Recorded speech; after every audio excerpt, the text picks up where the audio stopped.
Mheshimiwa Nape Nnauye atafuatiwa na Mheshimiwa Kosato Chumi. Mheshimiwa Mwenyekiti, nakushukuru kwa kunipa nafasi na mimi nichangie kidogo kwenye haya mapendekezo. Nianze kwa kuipongeza sana kamati ya kudumu ya Bunge ya bajeti kwa kazi nzuri waliofanya. Kwa kweli wamefanya kazi nzuri, na mimi ni matumaini yangu kwamba serikali watazingatia ushauri waliopewa na kamati hii ya Bunge. Wamefanya kazi nzuri sana, hongereni sana. Mheshimiwa Mwenyekiti, ninataka kushauri maeneo mawili makubwa.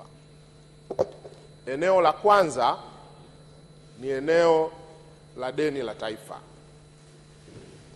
Kwa taarifa zilizopo, ukiangalia taarifa za Benki Kuu, hotuba ya waziri na hata kamati ya kudumu ya Bunge ya bajeti, inaonekana deni la taifa limefikia trilioni 64. Pamoja na kwamba taarifa zote zinasema kwamba deni hili bado ni himilivu. Mheshimiwa Mwenyekiti, mtakumbuka awamu ya 3 tulihangaika na hili swala la deni la taifa, na awamu ile walichukua hatua ya kuzungumza mpaka tukafikia mahali pa kusamehewa baadhi ya madeni. Wakati ule awamu ile kwa miaka 10 zilikopwa dola bilioni 9. Awamu ya 4 zikakopwa dola bilioni 7 kwa miaka 10. Awamu ya 5 kwa miaka mitano mpaka 6 zimekopwa dola bilioni 9 kwa miaka mitano mpaka 6.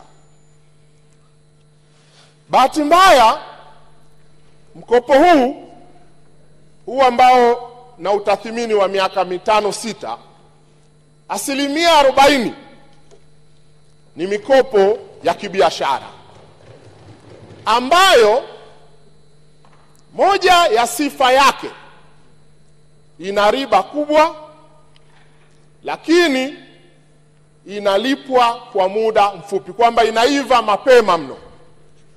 Sasa Mheshimiwa Mwenyekiti, hii imepelekea hali ilivyo kwa sasa, kama hizi takwimu ni za kweli, katika mapato yetu kwa mwezi tunatumia zaidi ya bilioni 800 kulipa deni, ambayo ni asilimia 44 ya makusanyo kwa mwezi.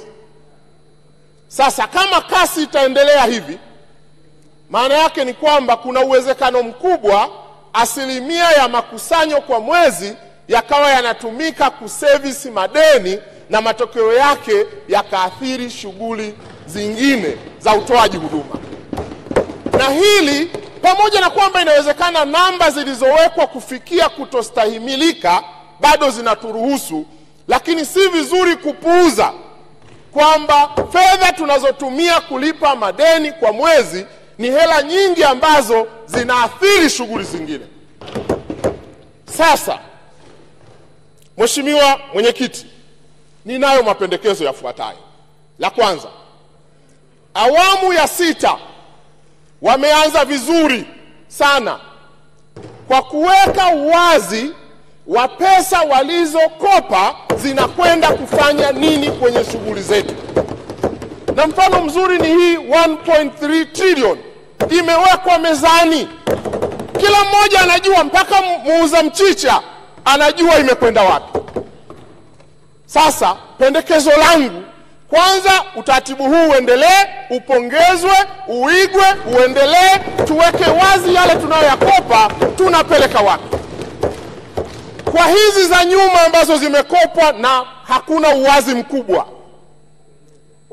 sasa tuende tufanye ukaguzi, Mheshimiwa Mwenyekiti, kwenye akaunti ya deni la taifa, tujue kilikopwa nini, kimeenda wapi, thamani yake nini, uhalisi wa miradi inayotekelezwa na thamani tulioambiwa iwekwe mezani, ili tuige mfano mzuri uliofanywa na Rais Samia. 1.3 imewekwa mezani, kila mtu anajua. Hizi zingine za kibiashara twende tukague, na sisi ndio walipaji, kwa sababu sisi ni wawakilishi wa wale waliotutuma hapa. Hili la kwanza la deni la taifa. La pili, Mheshimiwa Spika, kilimo. Tunasema huu mpango unatupeleka kwenda kujenga uchumi wa ushindani na shirikishi. Sasa nilitegemea kama kweli tunasema shirikishi, nguvu kubwa ingepelekwa kwenye sekta ambayo inakusanya watu wengi. Haya maneno yangekuwa na uhalisia. Hali ilivyo, haya maneno hayana uhalisia. Na mimi ni maombi yangu kwa serikali, mtakapoleta mpango, na bunge hili wengi wameletwa humu na wakulima, tukipitisha mpango ambao hauna nguvu kubwa kwenye kilimo, tutakuwa tunawasaliti waliotuleta hapa, na hili jambo si sawa. Mheshimiwa Spika, Mheshimiwa Mwenyekiti, kilimo kinachangia 26% ya GDP yetu, lakini zaidi ya 70-80 ya Watanzania wameajiriwa kwenye kilimo. 100% ya chakula nchi hii tunategemea kilimo.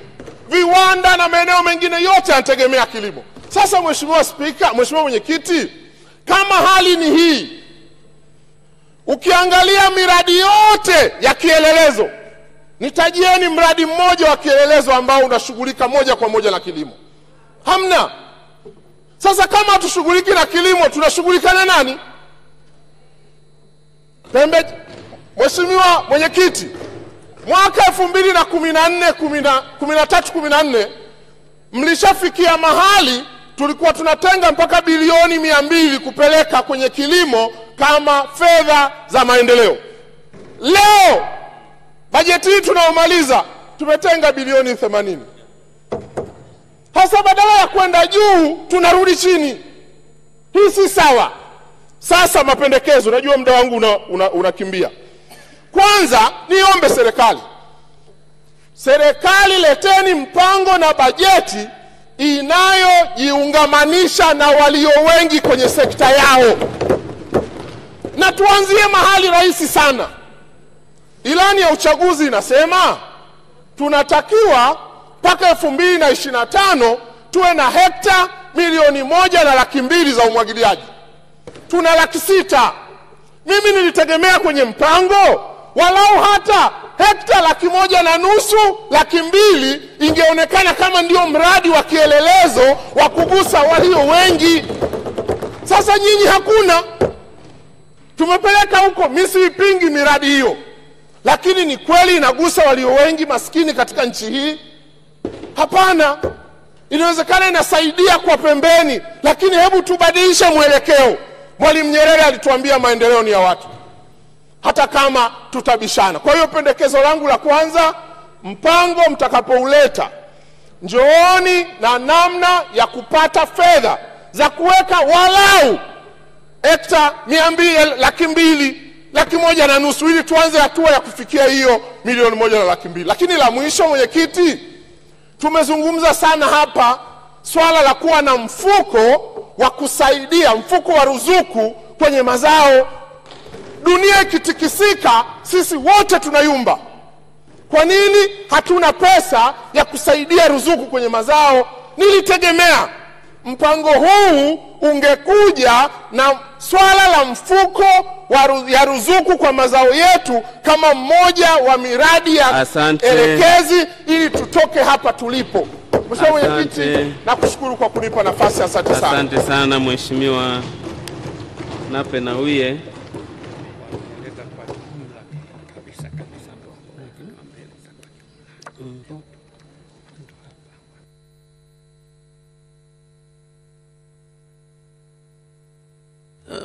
Umetupa food for thought kwenye eneo la vipaumbele, ndio maana nahangaika hapa.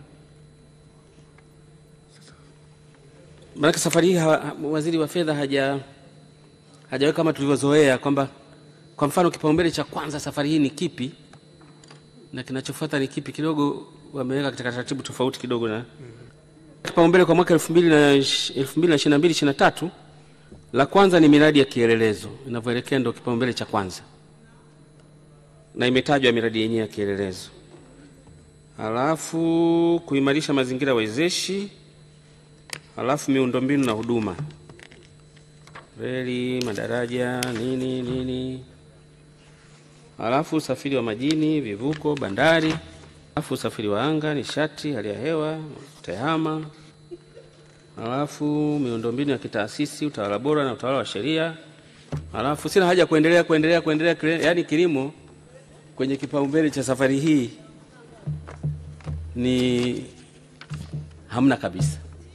Kwa kuwasikiliza wabunge toka wameanza kuchangia mpango huu, tunaomba muende mkafumue kabisa kipaumbele cha kwanza kiwe kilimo. Na tulisema bunge letu la miaka 5 tunataka sisi tufanye kitu kwenye kilimo. Kwa hiyo tunakuombeni sana wenzetu, tusipokuwa na mpango ambao unashughulika na kilimo, na kilimo biashara, sio kilimo chakula tu na nini basi tutakuwa tuna tabu kidogo. Mheshimiwa Nape wakati anachangia, mimi alikuwa nilitumia muda wangu mwingi kutafuta kwenye vipaumbele vyetu tuko mahali gani, na wabunge wengi wamechangia jambo hili. Tunaomba hebu mkae mlipe kipaumbele cha aina yake. Kilimo ndio kinaweza kututoa na sio kitu kingine. Asante sana. Macho Media, thamani kwa wote.